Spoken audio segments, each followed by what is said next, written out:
তোমাকে জিজ্ঞাসা করতে হবে। You need to ask. আমি অনুষ্ঠান পরিকল্পনা করতে পারি। I can plan events. আসসালামু আলাইকুম everyone, welcome to study line. আজকে আমি কথা বলবো ডেইলি ইউজ ইংলিশ সেন্টেন্স আর একটি নতুন পার্ট নিয়ে, যেখানে আপনারা জানতে পারবেন ছোট ছোট কিছু ইংরেজি বাক্য। তো চলুন শুরু করা যাক। আমি দ্রুত সিদ্ধান্ত নিতে পারি। I can decide quickly.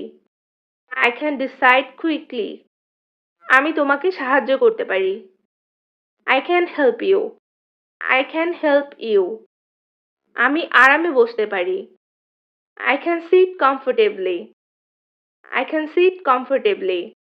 আমি অনুষ্ঠান পরিকল্পনা করতে পারি। I can plan events.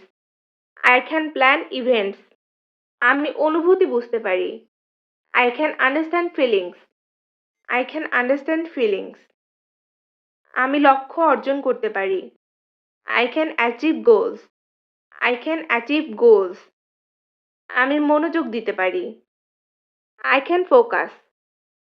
I can focus. I can focus. এখন আমরা ইউ নিড টু দিয়ে কিছু সেন্টেন্স মেক করা শিখব। তোমাকে পড়তে হবে। You need to read. You need to read.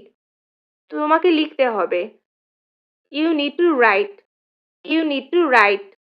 তোমাকে শুনতে হবে। You need to listen. You need to listen. তোমাকে বন্ধ করতে হবে। You need to close. You need to close. তোমাকে জিজ্ঞাসা করতে হবে। You need to ask. You need to ask. তোমাকে খুঁজে বের করতে হবে। You need to find. You need to find. তোমাকে সাহায্য করতে হবে। You need to help. You need to help. তোমাকে থাকতে হবে। You need to stay. You need to stay. তোমাকে চেষ্টা করতে হবে। You need to try. You need to try. তোমাকে পড়াশোনা করতে হবে। You need to study. You need to study. তোমাকে ঘুমাতে হবে। You need to sleep. You need to sleep. তোমাকে শুরু করতে হবে। You need to start. You need to start. তোমাকে হাঁটতে হবে। You need to walk. You need to walk. তোমাকে দেখতে হবে। You need to see. You need to see. তোমাকে ফোন করতে হবে। You need to call. You need to call.